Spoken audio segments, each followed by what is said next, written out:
पाक भारत टकराव पर दुनिया भर से कई सवालों ने जन्म लिया। जंग में भारत या पाकिस्तान को कितना नुकसान हुआ? भारत पाकिस्तान में कैसे मदारिस को निशाना बनाने में कामयाब हुआ? पाकिस्तान ने मदारिस में पहले से छुट्टियों का ऐलान क्यों किया था? क्या पाकिस्तान को हमले का इल्म था? पाकिस्तान का एंटी मिसाइल सिस्टम क्या नाकाम हो गया? भारत ने दीदा दलेरी से क्यों हमला किया? क्या इसे किसी दूसरे मुल्क ने यकीन दहानी करवाई थी? और पाक फौज भारत के हमले के बाद फौरी जवाबी कार्रवाई क्यों ना कर सकी? अस्सलाम वालेकुम नाजरीन, मैं हूं फैजान हुसैन और आप देख रहे हैं वो डिजिटल चैनल जो जंग में सच बोलने पर भारत में बैन कर दिया गया था। आज की वीडियो एक ज़बरदस्त इंकशाफ और अवामी सवालात पर मबनी है, जिसका हम तफसीली जायजे के साथ साथ उनका जवाब भी देंगे। 6 मई को भारत ने जो मिसाइल हमला किया और इससे होने वाले नुकसानात आपके सामने आ चुके हैं। पाकिस्तान की जवाबी कार्रवाई के बारे में भी आपको मालूमात है, तो कम वक्त में ज़्यादा तफसील देने के लिए इस मालूमात से गुरेज करके आगे बढ़ते हैं। भारतीय हमले के हवाले से एक बयानिया भारतीय मीडिया बयान कर रहा है, हद दर्जे मुबालगा अमेज, झूठ और सनसनीखेजी की इंतहा को छूता हुआ। एक बयानिया पाकिस्तानी मीडिया बयान कर रहा है, भारतीय मीडिया को काउंटर करता हुआ तस्वीर का दूसरा रुख दिखाने की कोशिश करता रहा। जंगों में किसी भी मुल्क की मीडिया के लिए मुकम्मल गैर जानिबदार रहना मुश्किल होता है। 100 तरह के मसाइल होते हैं, प्रोफेशनलिज्म, हुबुल वतनी को भी बरोए कार लाना होता है। इस तमाम सूरत हाल में पाकिस्तानी मीडिया भारतीय मीडिया से कई गुना ज्यादा जिम्मेदार और मैच्योर साबित हुआ। पाकिस्तानी सोशल मीडिया तो भारतीय सोशल मीडिया और वीलागर्स, टिकटॉकर्स वगैरह से कई सौ गुना ज्यादा समझदार, बाखबर और मैच्योर नजर आया।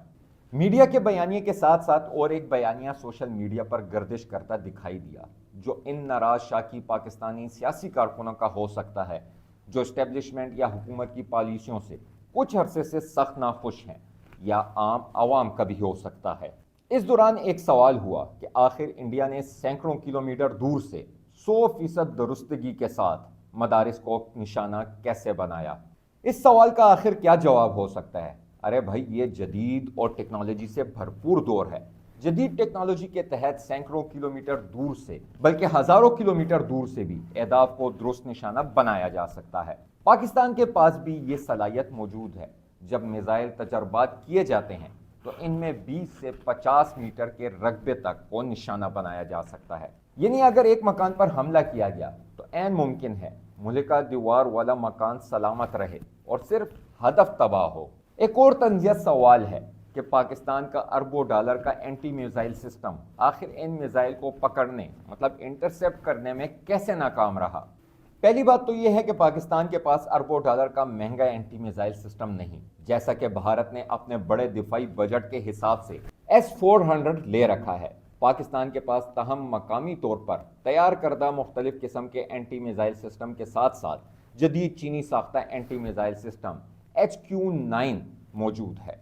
ये खासा जदीद एंटी बैलिस्टिक मिसाइल सिस्टम है और बेक वक्त कई हमले रोक सकता है। इसके अलावा कहा जाता है कि पाकिस्तान के पास बिलातोर सिस्टम, यूसुफ-1, बैक-3, स्काई गार्ड सिस्टम वगैरह मौजूद हैं। ये अच्छे सिस्टम हैं। यहाँ पर अलबत्ता 2 बातें समझ लेना चाहिए। पहली ये कि एंटी मिसाइल सिस्टम का ये मतलब नहीं कि मुल्क के चप्पे चप्पे में होने वाले हर मिसाइल हमला रोका जा सके। खास तौर पर जहाँ कई 100 किलोमीटर तवील सरहद हो, वहाँ इसका इम्कान रहता है कि 100% मकामात पर एंटी मिसाइल सिस्टम की बैटरीज ना रखी जा सकें। यहाँ पर कोई अगर इसराइल के एंटी मिसाइल सिस्टम की मिसाल दे तो पहले तो ये समझ लें कि इसराइल छोटा सा मुल्क है और इसके बॉर्डर ज़्यादा तवील नहीं।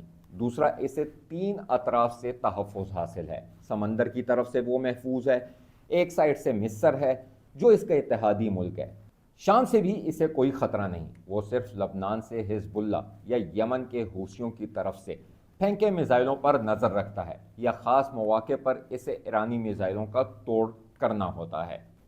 इसराइल को महदूद रकबे में आने वाले मिसाइलों को रोकना था। इसके पास दुनिया के जदीद तरीन और महंगे तरीन एंटी मिसाइल सिस्टम मौजूद हैं।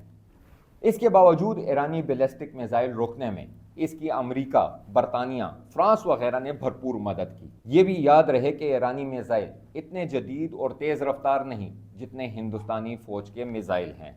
दूसरा ये कि एंटी मिसाइल सिस्टम को भी देखभाल कर ऑन करना पड़ता है, वरना वो अपनी रेंज में आने वाले हर त्यारे को हिट कर देगा, ख्वाह वो कोई मुसाफिर त्यारा ही क्यों ना हो।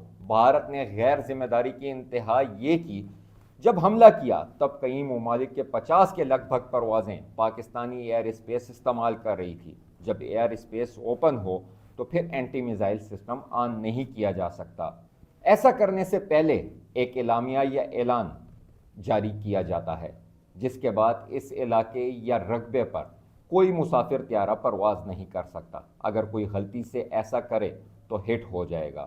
بین الاقوامی قانون یا فوجی ضابطوں کے مطابق نوٹس دینا ضروری ہوتا ہے، جیسا کہ اگلے کسی حملے سے بچنے کے لیے پاکستان نے نوٹم جاری کیا اور ایئر اسپیس دوسروں کے لیے بند کر دی۔ ایک بات ہے کہ پاکستان جیسے درمیانے دفاعی بجٹ رکھنے والے ممالک کے پاس اگر محدود سطح پر اینٹی میزائل نظام ہو تب اہم فوجی اور ملکی سلامتی سے متعلق تنصیبات کے گرد اینٹی میزائل سسٹم رکھا جاتا ہے جہاں حملے کا زیادہ خطرہ ہو یا پھر حملے سے ملکی سلامتی کو سنگین خطرات لاحق ہوں، جیسے نیوکلیئر تنصیبات، اہم ایئر بیس وغیرہ۔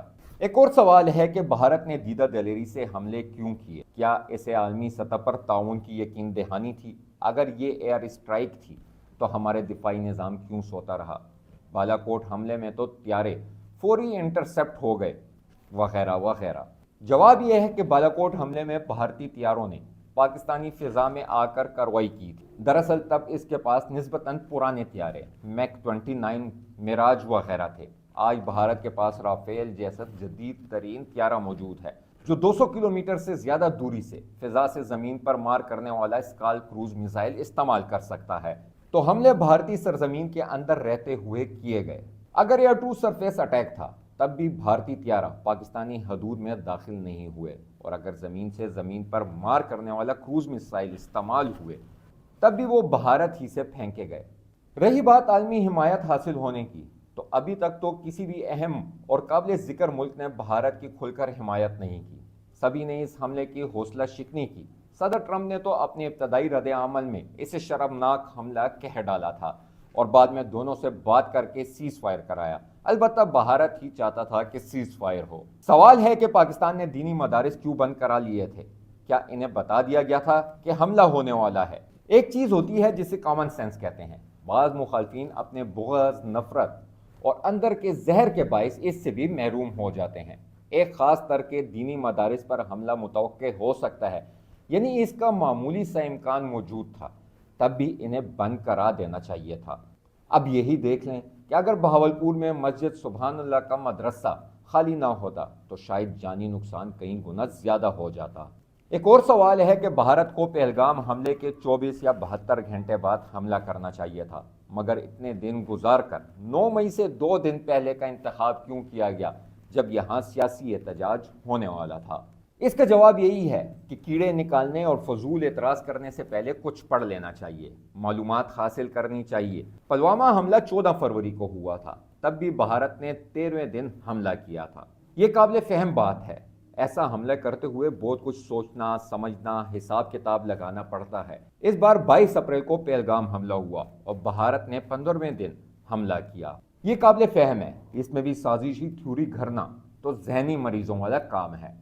سوال ہوا کہ پاکستانی فوج نے اتنی دیر سے جواب کیوں دیا؟ ساتھیوں، ہر جنگ اپنے حساب سے لڑی جاتی ہے۔ یہ بھی ایک جنگ تھی، ہمیں اپنے حساب سے لڑنی تھی، نہ کہ دشمن کی مرضی اور توقعات کے مطابق۔ دشمن یہی چاہتا تھا کہ پاکستان فوری جوابی رد عمل دے اور ان کی توقعات بھی یہی تھی، لیکن پاکستان نے صبر و تحمل کا مظاہرہ کیا اور دنیا کو بھی بتا دیا کہ ہم جنگ کے خواہاں نہیں، لیکن اپنا دفاع، حملہ اور جواب دینا خوب جانتے ہیں، اور جو پاکستان نے دنیا پر عیاں کر دیا۔ پاکستانی ایئر فورس نے اپنی حیران کن برتری ثابت کی ہے، اسے سراہنا چاہیے۔ بھارتی جدید ترین فائٹر طیارے مار گرانا غیر معمولی بات ہے۔ پاکستان نے اس بار نہ صرف بھرپور دفاع کیا بلکہ بھارت کو ایک ایسا سبق سکھایا کہ دنیا دیکھتی رہ گئی۔ دوستو، یہ جنگ صرف اسلحے کی نہیں تھی، یہ ایک نظریے، ہمت اور جدید دفاعی سوچ کی جنگ تھی، اور پاکستان نے ثابت کر دیا کہ وہ نہ صرف تیار ہے بلکہ دشمن کو ہر محاذ پر شکست دینے کی صلاحیت رکھتا ہے۔ اللہ پاکستان کا حامی و ناصر ہو۔ پاکستان زندہ باد۔ ہمیں فالو کریں سوشل میڈیا پر اور وزٹ کریں ہماری ویب سائٹ گاؤں نیوز، ہر لمحہ ہر خبر آپ کے ساتھ۔ دیکھتے رہیے گاؤں نیوز، نیوز دیٹ میٹرز۔